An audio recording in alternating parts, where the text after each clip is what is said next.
मित्रांनो, जात नावाच्या गोष्टीला कसलंही अस्तित्व नाही. मानवाचा इतिहास हा 2 लाख वर्षांपेक्षा जास्त आहे. आपण विज्ञान शिकणारी माणसं आहोत. संत भगवान बाबांनी आपल्याला शिक्षणाचा मंत्र दिलेला आहे आणि त्या शिक्षणाने आता हे सगळं उलगडलेलं आहे. जात नावाची गोष्ट, जर तुम्ही मेलात, तुमच्या बॉडीमध्ये कितीही तपासलं तरी ती बॉडी कोणत्या जातीची आहे हे कोणालाही ओळखता येत नाही. आणि हाच वारसा लोकनेते गोपीनाथराव मुंडे साहेबांनी चालवला आणि त्यांनी आंतरजातीय विवाह केला, म्हणजे जातीयांताचा मार्ग सांगितला. आणि त्या जातीयांताच्या मार्गावर चालणारा मी एक आहे. त्यामुळे जात हे थोतांड फेकून मी हमेशा बोलत असतो. मी हमेशा अन्यायाच्या विरोधामध्ये बोलत असतो. जो चुकेल त्याच्या विरोधात बोलत असतो. मग चुकणारा माझा सख्खा भाऊ असो, कोणीही असो, माझा भावकीतला असो, गावातला असो, जातीचा असो, मुळात जात हा विषयच माझ्या डोक्यात कधी नसतो. परंतु मित्रांनो, संतोष देशमुख हत्या प्रकरणामध्ये जे घडलेलं आहे आणि ज्या पद्धतीने वातावरण झालेलं आहे, ज्या पद्धतीने आरोप करायला सुद्धा माझ्यासारखा माणूस सुद्धा धजावत नाही. माझ्यासारखा माणूस सुद्धा जो जात मानत नाही, धर्म मानत नाही. धर्म म्हणजे आम्ही फक्त तुकोबारायांचा धर्म मानतो. जो तुम्ही प्रचलित हिंदू मुस्लिम वगैरे हे धर्म आपण मानत नाही. खरा धर्म तुकोबारायांनी सांगितलेला आहे. सत्य तोची धर्म, असत्य ते कर्म, अनिक हे वर्म नाही दुजे. वारकरी साधू संतांचा धर्म हा माऊली ज्ञानोबारायांनी सांगितलेला आहे. हे विश्वची माझे घर, ऐसी मती जयाची स्थिर. संपूर्ण विश्वाला कवेत घेणारा धर्म माऊली ज्ञानोबारायांनी सांगितलेला आहे. आणि तुम्हाला काही जणांना ऐकून हे वाटेल मग हिंदू मुस्लिम काय, तर त्याचं उत्तर संत नामदेव महाराजांनी त्या काळामध्ये दिलेलं आहे. हिंदू पूजे देहरा, मुसलमान मस्जिद, नामा सेवे सेवय्या जहा मंदिर ना मस्जिद. नामदेव महाराजांनी सुद्धा विश्वधर्म सांगितलेला आहे. परंतु आमचे जे आजचे वारकरी आहेत ते ओबीसी मध्ये सुद्धा तितकेच आहेत आणि मराठ्यामध्ये सुद्धा तितकेच आहेत. हे पूर्णपणे शिवराय फुले शाहू आंबेडकर वारकरी साधू संत यांच्या विचाराच्या विरोधामध्ये आहेत. हे सर्वजण सनातनी ब्राह्मणी व्यवस्थेच्या वळचणीला येऊन पडलेले आहेत. कालच मी एक पोस्ट पाहिली वंजारी सेवा संघाची आणि त्यामध्ये त्यांनी सुरुवातच केली, फुले शाहू आंबेडकर यांना मानणारा महाराष्ट्र. एखादा मराठा उद्या येतो, तो म्हणतो अरे फुले शाहू आंबेडकर यांना मानणारा महाराष्ट्र. ॲक्च्युली फुलेंचे विचार काय होते, बाबासाहेबांचे विचार काय होते, तथागत गौतम बुद्धांचे विचार काय होते, शाहू महाराजांचे विचार काय होते. आणि एकीकडे या ब्राह्मणी व्यवस्थेचे गुलाम असणारे हे दोनही समाज, मराठा आणि ओबीसी, आणि यांच्या तोंडातून फुले शाहू आंबेडकरांच्या बाता. तो वरवर बोलणं सोपं आहेत. कधीतरी वाचा, तुम्हाला सांगेल फुले शाहू आंबेडकर एवढी सोपी गोष्ट नाही. मित्रांनो, मूळ मुद्दा लक्षात घ्या. आज माझ्यासारख्या व्यक्तीला सुद्धा बोलताना एक हे वाटतं, एक दबक्या आवाजात मी बिनधास्त बोलत असतो. याच्या जाग्यावर जर आरोपीच्या पिंजऱ्यामध्ये अजित पवार असता, कोणी असता, XYZ by default Ajit Pawar Maratha आहे, मी मराठा आहे, म्हणजे हे आपल्या हातामध्ये नाही. पण अजित पवार असता, एकनाथ शिंदे असता, तर त्यांच्यावर बोलणं मला सोपं गेलं असतं. परंतु या बाबतीत धनंजय मुंडे यांचं नाव घेताना अगदी मनामध्ये भीती वाटते. आणि ही जी सिस्टम आहे, या सर्वांचा संतोष देशमुख हत्या प्रकरणातील जो मेन आका आहे वाल्मिक कराड आहे. आणि मित्रांनो, उघड केवळ हत्याच नव्हे, याच्या अगोदर सुद्धा जर व्यवस्थित तपास केला तर अनेक हत्या आहेत. मग त्या केवळ येथे कोठेही जातीचा अँगल नाही. कारण वाल्मिक कराडने जी हत्या केलेली आहे त्यामध्ये कोठेही जातीचा अँगल नाही.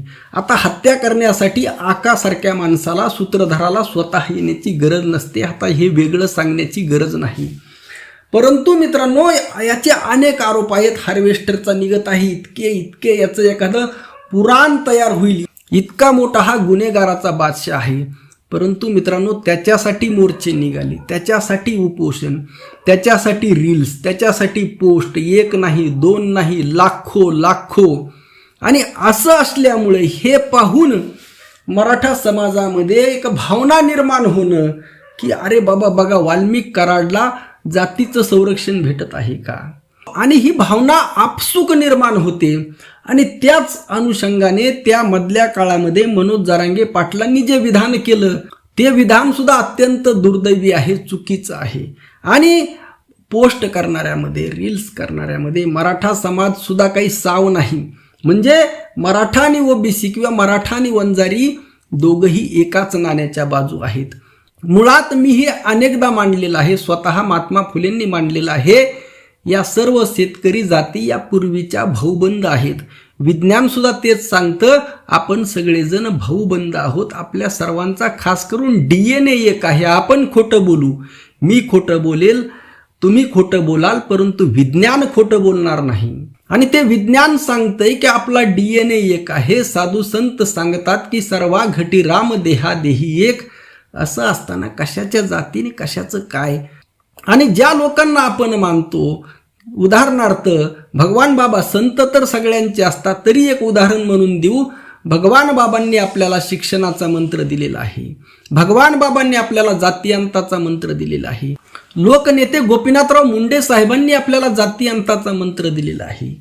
आणि मित्रांनो, इकडं शाहू महाराजांनी आपल्याला जातीअंताचा मंत्र दिलेला आहे. शाहू महाराजांनी त्यांच्या चुलत बहिणींचं लग्न धनगर बांधवाशी लावून दिलं, म्हणजे जातीअंताचा मार्ग सांगितलेला आहे. महात्मा फुलेंनी जातीअंताचा मार्ग सांगितलेला आहे.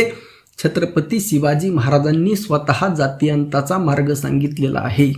आणि अशामध्ये टाळी एका हाताने वाजत नाही, दोन्हीकडून ही चुका असतात. परंतु दोन्हीकडील लोकांनी समजून घेणं गरजेचं आहे.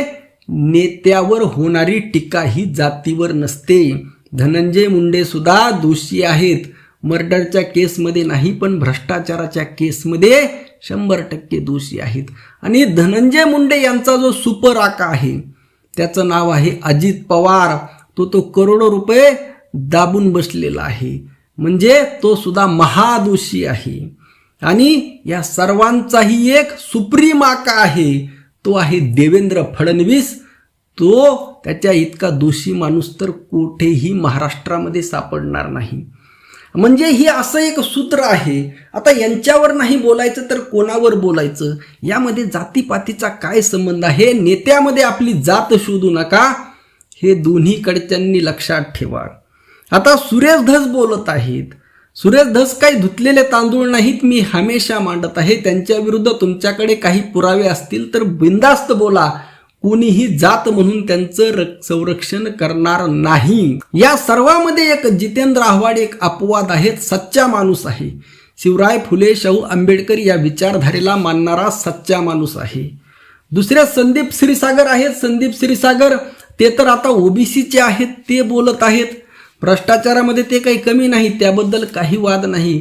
गुंडागिरीमध्ये त्यांच्या घराण्याचा सुद्धा मोठा इतिहास आहे, परंतु आज सत्य बोलत आहेत. या अनुषंगाने दोन्हीकडच्या समाजाने लक्षात घेणं गरजेचं आहे. नेत्यावर ज्यावेळेस कोणी बोलत असेल, आरोप करत असेल, त्या आरोपामध्ये तथ्य असेल तर त्याचा जातीशी संबंध जोडू नका. आता वाल्मिक कराडनी जे गुन्हे केलेले आहेत त्यामध्ये अनेक, जितेंद्र आव्हाडांचं म्हणणं आहे की अनेक खून, अनेक गुन्हे, हे अनेक अन्याय हे वंजारी बांधवावरच केलेले आहेत. येथे जातीचा कोठेही संबंध नाही. आणि ज्या पद्धतीने संतोष देशमुख यांचं हत्या प्रकरण झालेलं आहे, येथेही कोठे जातीचा संबंध नाही. विषय खूप लांबत चाललेला आहे, नंतर कधीतरी मांडेल. परंतु यावर तुम्हाला सगळ्यांना आता लक्षात आलं असेल, यावर फक्त 3 सोपे उपाय आहेत, तेवढे लक्षात ठेवा. अगदी 2 मिनिटात सांगतो. सगळ्यात पहिल्यांदा तर शिवराय फुले, शाहू आंबेडकर ही विचारधारा लक्षात घ्या.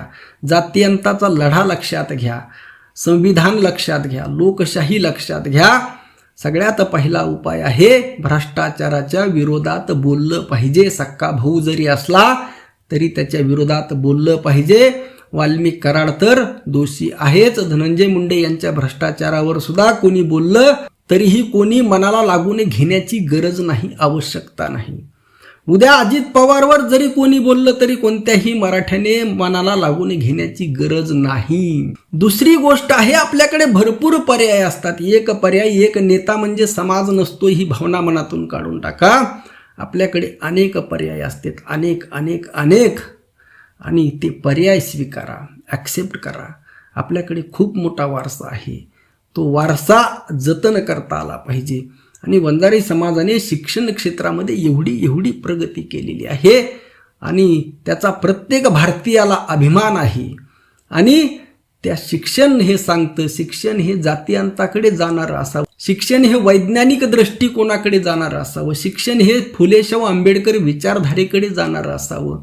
आणि त्या शिक्षणाची कासधरा, विज्ञानाची कासधरा, विज्ञानवादी व्हा, हा दुसरा उपाय आहे. दोन्ही मराठा समाजासाठी दोघेही समाज हे विज्ञानापासून, वैज्ञानिक दृष्टिकोनापासून फार फार दूर गेलेले आहेत. फुले शाहू आंबेडकर या विचारधारेपासून फार फार दूर गेलेले आहेत.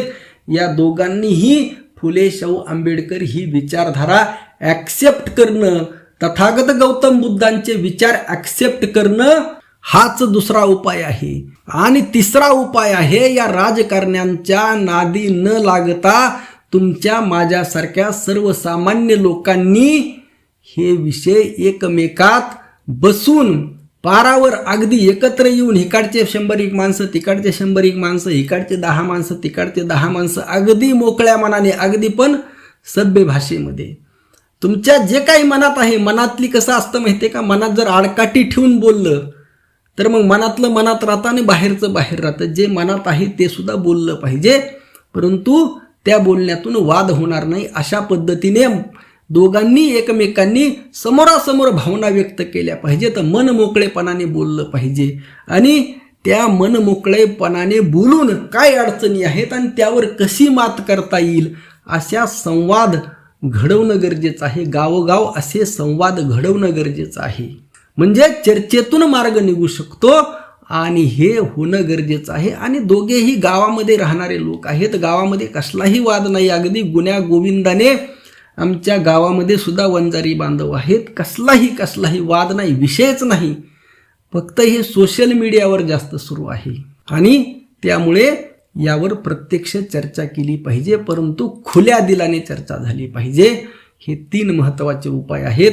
रामकृष्ण हरी. जय जगद्गुरु. जय शिवराय. जय भीम.